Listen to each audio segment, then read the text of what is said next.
જાંબુઘોડાનો મેળો. કેવો મેળો સાહેબ? જાંબુઘોડાનો મેળો. જાંબુઘોડાનો મેળો છે એક હાટ મેળો છે. હાટ મેળો ધેટ્સ મીન્સ કે શું? બજાર મેળો છે. જ્યાં આદિવાસી સમાજના લોકો છે એ ભેગા થાય છે. પોતે બનાવેલી જે વસ્તુઓ છે એનું વેચાણ થાય છે. જેને આપણે હાટ મેળો કહીએ છીએ. જેમ કે આપણે હાટ બજાર બોલતા આવીએ છીએ. તો હાટ શબ્દનો મતલબ શું થાય? બજાર. ઓકે. તો વાત કરીએ આપણે જાંબુઘોડાના મેળાની, તો પ્રાચીન કાળમાં જાંબુઘોડા પોતે એક રજવાડું હતું. જાંબુઘોડા તાલુકાનું મુખ્ય મથક છે. ઈસવીસન 1920 સુધી જાંબુઘોડા નામનું કોઈ ગામ હતું જ નહીં.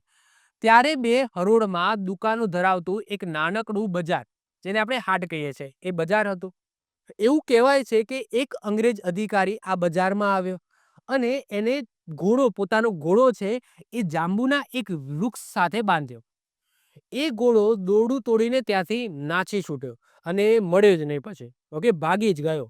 આ ઘટનાથી આ ગામનું નામ છે એ જાંબુઘોડા પડ્યું. તો એવી પ્રથા, એવું દંતકથા તમે કહી શકો, અથવા એવી હિસ્ટ્રી મળી આવે છે કે આ જાંબુઘોડા નામ કઈ રીતના પડ્યું. તો પહેલા કોઈ જાંબુઘોડા નામનું કોઈ સ્થળ હતું જ નહીં. ખાલી ત્યાં દુકાનો હતી. ઓકે, આ રીતના બજાર ભરાતું હતું. કોઈ અંગ્રેજ અધિકારી આવ્યો, પોતાનો ઘોડો છે એ જાંબુના ઝાડ નીચે બાંધ્યો.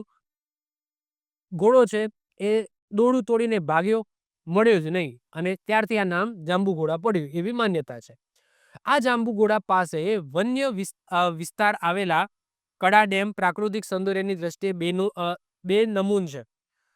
આવા જાંબુઘોડા મુકામે જન્માષ્ટમીનો મેળો ભરાય છે, જેમાં હાલોલ, સંખેડા તાલુકાના નાયકા, પછી જાંબુઘોડા, જેતપુર અને બારિયાના રાઠવા આદિવાસી ઉપરાંત બ્રાહ્મણ, વાણિયા, લુહાર, કુંભાર, બારિયા, કોળી વગેરે જાતિના લોકો ભાગ લે છે. અને આ મેળામાં 150 થી 200 જેટલી દુકાનો મંડાય છે. ધેટ્સ મીન્સ કે મેં કીધું એમ કે જાંબુઘોડા જે આ મેળો છે ને, આ મેળોથી વધારે શું છે? એક હાટ છે. હાટ ધેટ્સ મીન્સ કે એક બજાર છે. બજારનો મેળો છે. જ્યાં તમે કીધું એમ કે એ તમે જોઈ શકો 150 થી 200 દુકાનો છે.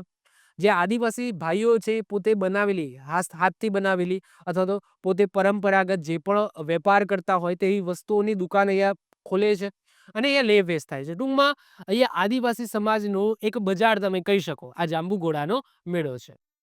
આગળ વાત કરીએ, આ મેળામાં સોનેરી ચાંદલા વાળા બાટ, પછી રંગીન બ્લાઉઝ, પછી રંગબેરંગી ચણિયા પહેરીને, હાથે બબ્બે કડા, ગળામાં હાંસડી, પગે કડા, સાંકડા અને ઝાંઝર પહેરીને આદિવાસી નારીઓ મેળામાં રંગબેરંગી અને રૂપાળો બનીને બનાવી દે છે. ઓકે, આ જે આદિવાસી નારીઓ છે એ મેળાને રંગબેરંગી અને રૂપાળા બનાવી દે છે.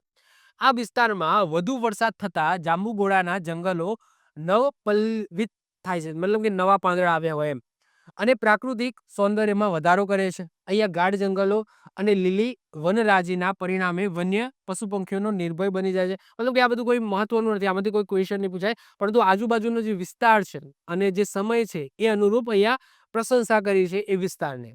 જાંબુઘોડાની નજીકમાં આવેલા જંડ હનુમાન પણ અનેક શ્રદ્ધાળુનું આકર્ષણ છે.